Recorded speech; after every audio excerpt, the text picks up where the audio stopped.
السلام عليكم، شلونكم حبايبي اصدقائي؟ شخباركم؟ ان شاء الله تكونوا بخير والصحه والف عافيه. اليوم رجعت لكم بموقع اسطوري وموقع رهيب جدا. اقسم بالله موقع اسطوري جدا. انا حسابي كان صفر، صعدت مره واحده الى 300 متابع. وهذا الموقع ما بي اي تقييد، يعني كل 5 دقائق تقدر تعيد العمليه وترسل متابعين، يدزك فوق ال 50 100 متابع مجانا بدون حساب وهمي ولا تجميع نقاط. طبعا حبايبي هذه هي واجهة للموقع، ولكن قبل لا ادخل بتفاصيل هذا الموقع، اذا تريد تصعد حسابك احنا عندنا عروض تنافسيه وباسعار رخيصه جدا لزياده متابعين انستغرام وفيسبوك وتيك توك ولكل منصات التواصل الاجتماعي من اللايكات ومشتركين ومتابعين. كل ما عليك انه تراسلني على يوزرات ظاهر امامك على الصوره او اسفل الصوره، وان شاء الله تقدر تساعد حسابك. واذا تريد اشترك لك مجانا فحط يوزرك مع التعليق واشترك بالقناه وان شاء الله ارشق لك مجانا. طبعا حبايبي هذه هي واجهه الموقع، موقع اسطوري جدا، فاستغلوا هذه الفرصه واستخدموا هذا الموقع. كل ما عليك انه تدوس على هذا اللي هو اللوحة SMM، راح ندوس عليه وبالتالي تفتح لك واجهة جديدة.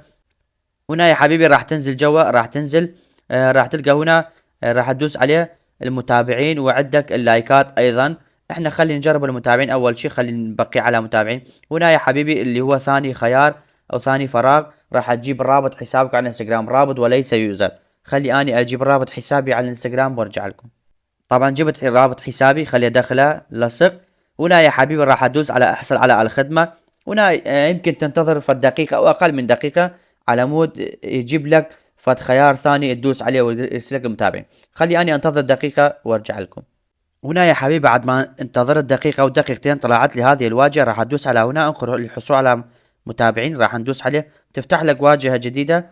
ما باقي لنا فد خيار انه راح ننزل جوا هسه، خلي يفتح لنا. هنا يا حبيبي راح تنزل جوا، راح تدوس على فري اكسس وذ ادس، راح ندوس عليه وراح تدوس على هذا ديسكفر. هنا يا حبيبي راح يطلع لك هذا الاعلان. مجرد ما تغطي هذا الاعلان راح تدوس على هذه العلامة وبالتالي راح تدوس على كونتينيو. هنا الحلو بهذا الموقع انه صادق ومرتب ويدز لك المتابعين بنفس الثواني. خليني اقرب الكتابة وياكم. يجب ان تتلقى متابعين مجانيين قريبا، يعني هنا راح يدز لك المتابعين قريبا.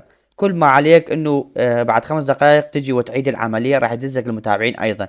اما بالنسبة للايكات فتختار اللايكات ايضا، راح تخلي رابط اللايكات وتتبع نفس الخطوات ويدز لك اللايكات ايضا. فاتمنى ان استفادوا من هذا الموقع، فلا تنسوني بالدعم واللايك والاشتراك وتفعيل زر الجرس، وشكرا لكم على المشاهدة.